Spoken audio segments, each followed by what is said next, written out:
पीए वल्लभ शरण जी बैठे रहिए। जय जय राधा वल्लभ श्री हरिवंश। गुरुदेव आपके चरणों में कोटि कोटि नमन। गुरुदेव, शरणागत तथा निज मंत्र जपने में संयमता तथा निरंतरता का अभाव मन को व्यथित करता रहता है। रात्रि में चिंतन करता हूं तो मन में व्यथा पैदा होती है कि सारी दिनचर्या व्यर्थ ही गई। आपके उपदेशों को दिनचर्या में न धारण कर पाना अस्थिरता पैदा करता है। हाँ, ये कृपा है, यही कृपा और बढ़ती रहे। जब किसी उपासक को अपनी उपासना में असंतोष हो तो जानना चाहिए भजन ठीक चल रहा है। अगर उपासना में संतोष लगने लगे तो फिर कोई ना कोई गलती हो रही है। या आप ठीक चल रहे हो, श्री जी की कृपा है। जब मन जलेगा भजन के लिए तो वो निष्पाप हो जाएगा, अहंकार रहित हो जाएगा। और जब ऐसा अहंकार होगा कि मैं भजनानंदी हूँ, मैं ठीक चलता हूँ, तो मामला कहीं ना कहीं हमारा गलत है। इसलिए आपके ऊपर कृपा है, इसको अन्यथा न लीजिए और भजन में चित्त को जोड़ते ही रहिए। असंतुष्टता भजन में बनी रहना ये भगवत कृपा का लक्षण है, और भजन में संतोष हो जाना ये दुर्भाग्य है।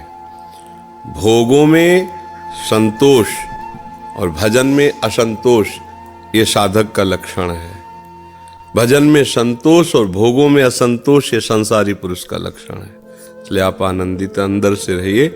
प्रभु को जैसा उचित लगेगा वैसा हृदय करते हुए वो आगे बढ़ाएंगे। और अपने कल्याण की तो चिंता करनी नहीं है, क्योंकि हम प्रियालाल के शरणागत हैं। हमारी स्वामिनी का स्वभाव ही है ऐसा, उनका प्रभाव ही है ऐसा। सत्तारिणी कृत स्वभाव सुधा रसौघम, उनका स्वभाव।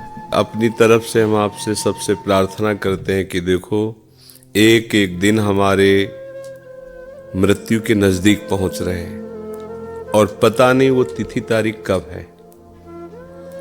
हमको कम से कम ऐसे आचरण नहीं करने चाहिए कि हमारी जो इस समय उन्नति हुई है, सब योनियों में श्रेष्ठ मनुष्य योनि मिली है, इससे हम गिर जाएं। ये बात ध्यान रखना है। भगवत प्राप्ति तो और बड़ी बात है, पर इतनी बात ध्यान रख ले कि हम जितनी ऊंचाई पर आ गए हैं अब इससे नीचे न गिरने पावे। अब जो भी हम करें कम से कम इस पर टिके रहें।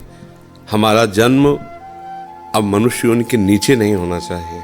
तो जैसे आप शराब पियोगे, जुआ खेलोगे, पर स्त्री की तरफ गंदी दृष्टि रखोगे, गंदी वार्ताएं करोगे, तो ये आसुरी प्रवृत्ति आपको नारकी योनियों में ले जाएगी, फिर बड़ा मुश्किल हो जाएगा।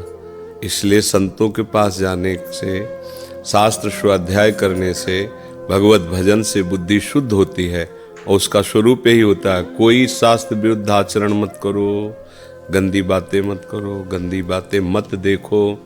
और ये जिनसे गंदी बात की प्रेरणा मिलती है ऐसे व्यक्ति का त्याग करो, ऐसे भोजन का त्याग करो, ऐसे दृश्य का त्याग करो।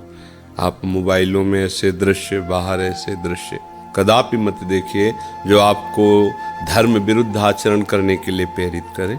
हाँ, भले भजन कम हो लेकिन गंदे आचरण तो ना हो। हम अच्छाई नहीं धारण कर सकते तो बुराई क्यों पकड़ें? अच्छे बनो, इस जीवन में सुखपूर्वक जियो।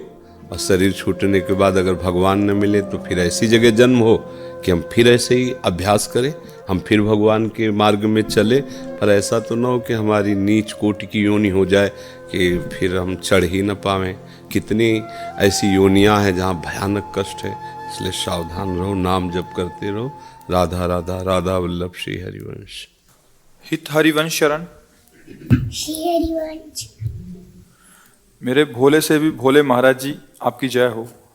आपके चरणों में कोटि कोटि दंडवत प्रणाम।